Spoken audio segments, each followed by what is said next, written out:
So if you jump backward, you are at that moment. You are in that picture.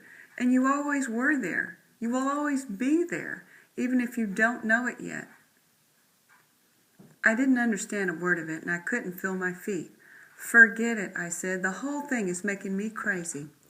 He nodded like he felt sorry for me and my stupid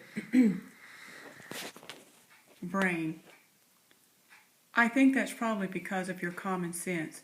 You can't accept the idea of arriving before you leave, the idea that every moment is happening at the same time, that it's us who are moving.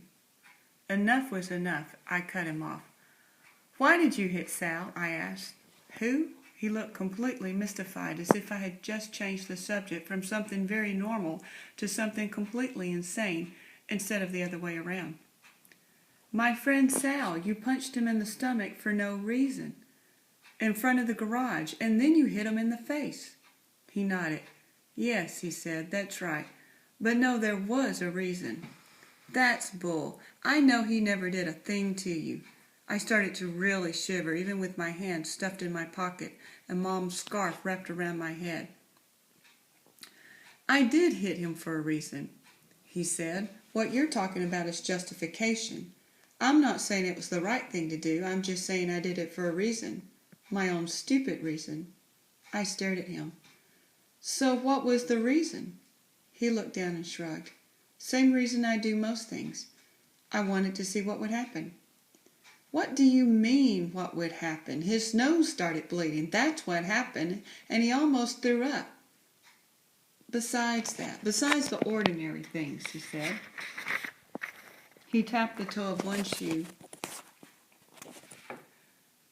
on the sidewalk. It was dumb, really, really dumb. And what? And did anything happen besides the ordinary? He shook his head. No, not that I could tell. I was going to tell him that he was wrong, that other things had happened, like Sal closing the door on my face that afternoon and never opening it again.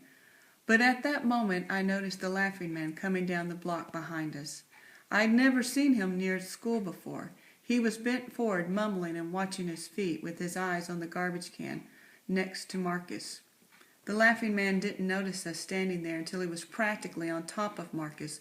When he finally looked up, he cursed, twisted away, and took off in the other direction, sprinting like he was running a race. We watched him rush all the way back to Broadway and disappear around the corner. That was weird, I said. Yeah, Marcus agreed. And it's the second time that's happened. The first proof. What did I tell you? Jimmy said at lunch that same day, happily slapping the counter with both hands. They never think you'll actually count the bread. Never in a million years would you think they'd count. The bread order had come up 2 rows short. I'd counted it twice to make sure. Jimmy swaggered over to the phone with a huge smile on his face. You just made his day, Colin whispered. Maybe his whole week. He was folding slices of ham and laying them out neatly on little squares of waxed paper. I watched Colin's fingers as they picked up each piece of ham. He couldn't just smack them in half like I saw Jimmy do. Colin sort of bent each slice into a pretty fan shape. Once I started watching, I couldn't stop. It was hypnotizing somehow. I talked to Anna Marie last night, I said. I think she's coming back to school tomorrow. Colin nodded. Good. It was hard to imagine him sneaking around and leaving a rose on anyone's doormat. But I guess boys will surprise you sometimes. Hey, he said suddenly. You know what? I'm sick of cheese and lettuce sandwiches. He glanced guiltily at Jimmy, who was still on the phone talking about his missing rolls. Want to go get a slice of pizza? We acted like everything was normal, making our sandwiches and wrapping them up like we planned to eat them at school. And then we ran to the pizza place down the block. It was crazy, but we felt like we were doing something wrong. We rushed back to school, stuffing pizza into our mouths and crouching down low when we passed Jimmy's window so he wouldn't see us. Somehow we became so completely hysterical that we were still having what Mom calls fits of helpless laughter when we got to school. We must have sort of burst into the classroom because everyone looked up from their silent reading to stare at us. Julia rolled her eyes. "You're late again," Mr. Tompkins said, and then the whole feeling dissolved and we went to find our books. I sat with my book open on my desk, thinking about the note in my coat pocket. 3 p.m. today, Colin's knapsack. Your first proof. I had to get a look inside Colin's bag to find whatever would or wouldn't be waiting for me. At 3 on the dot, I went to the coat closet and grabbed my knapsack to go home. Colin's was just a few hooks away. I could hear him talking to Jay Stringer in the back of the room near Main Street.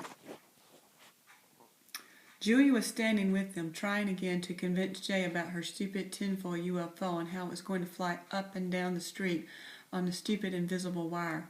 She still hadn't gotten her project approved. I reached over and unzipped Colin's bag. There was his denim-covered binder stuffed with the falling-out papers, a paperback, and the cheese sandwich he hadn't eaten at lunch, soaking through its paper and smelling like pickles. Nothing unusual. I felt around the bottom of the bag and touched some keys on a ring resting in a pile of dirt, or maybe crushed leaves. I tipped the bag towards the light and saw that it wasn't a pile of dirt, it was a pile of crumbs, breadcrumbs. I patted the back of the bag, felt a lump, reached behind his binder and pulled out 2 of Jimmy's rolls. They were flaking all over the place. Colin must have grabbed them straight out of the delivery bag when nobody was looking. Things you give away. I dropped the rolls back into Colin's bag, pulled my coat on and threw my knapsack over one shoulder, and took the stairs 2 at a time. There was a mob of kids outside like always, pushing and laughing and standing around talking, even though it was still freezing and it started to rain. I took a minute to look for Sal like I always do. No sign of him. I wound Mom's scarf around my ears, turned north, and started walking up the hill to Anna Marie's. It didn't make sense. Not that Colin had taken the rolls. In fact, that was just the kind of thing I'd expect from Colin. But my brain was yelling all kinds of other questions at me. How could anyone possibly have known that Colin would take the rolls? And when had the note been put in my coat pocket? It didn't occur to me that you could have left it there the same day you put the first note in my library book about the squirrel village. I didn't get that at all until much later. And why me? I jumped a gutter full of rainwater and took the last steps to Anna Marie's building. Why was I the one getting the notes? Why did I have to do something about whatever bad thing was going to happen? I didn't even understand what I was supposed to do. Write a letter about something that hadn't happened yet? Miranda, my brain said, nothing is going to happen. Someone is playing with you. But what if my brain was wrong? What if someone's life really needed saving? What if it wasn't a game? Anna Marie's doorman waved me in. Upstairs, her father answered the door with an unlit cigar in his mouth and asked me whether I wanted some cold noodles with sesame sauce. No thanks. Fizzy lemonade then? He helped me tug my wet coat off. The lining was all stuck to my sweater.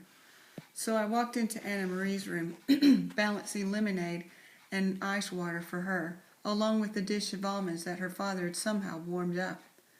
Warm almonds sounds kind of yuck, but in reality they taste pretty good. Anna Marie was still in her nightgown, but she looked normal. My dad won't stop feeding me, she said, taking a handful of nuts. And he won't let me get dressed. He says pajamas are good for the soul. Isn't that so dumb? I sat on the edge of her bed. Is that the rose? It was on her bedside table in a tiny silver vase, just the kind of thing they would have at Anna Marie's house. She nodded and looked at it. The rose was perfect, just opening like a picture in a magazine. I tried to draw it, Anna Marie said. She held out a little spiral pad of heavy white paper. She'd sketched the rose in dark pencil over and over.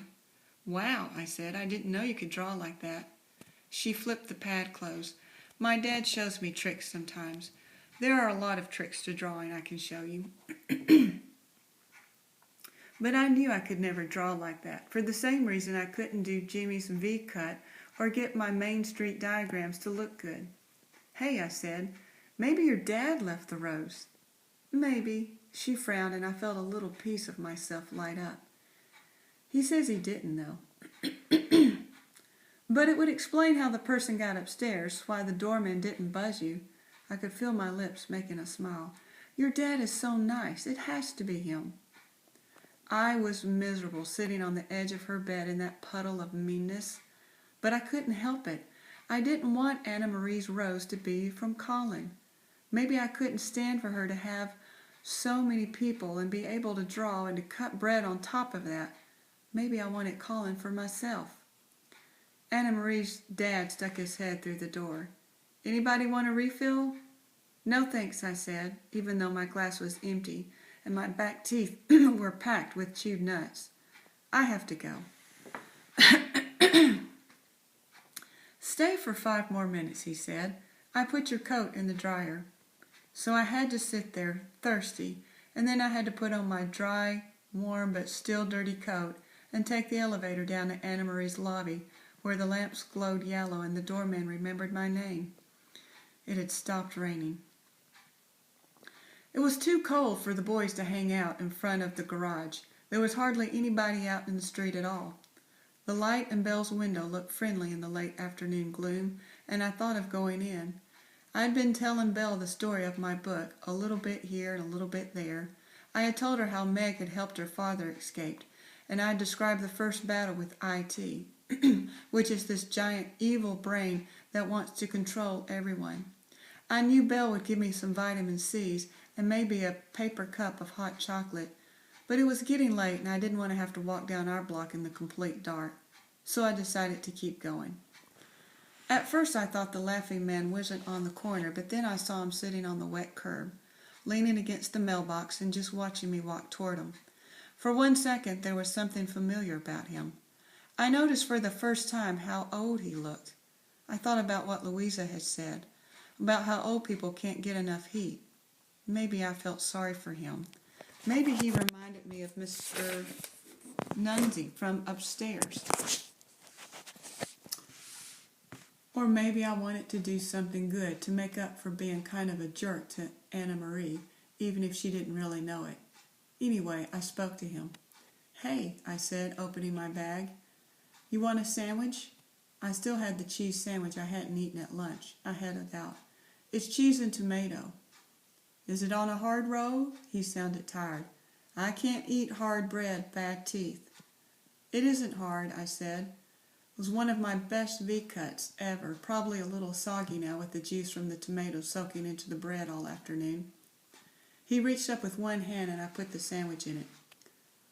What was the burn scale today? He asked. I'm not sure, I said, pretending I knew what he was talking about. I didn't have a chance to, check. Rain is no protection, he said, looking at the sandwich in his hand. They should have had the dome up. Maybe tomorrow, I said. He looked up at me and suddenly seemed familiar again. It was something about the way his eyes took me in. He said, I'm an old man and she's gone now. So don't worry, okay? I won't, he nodded. Smart kid.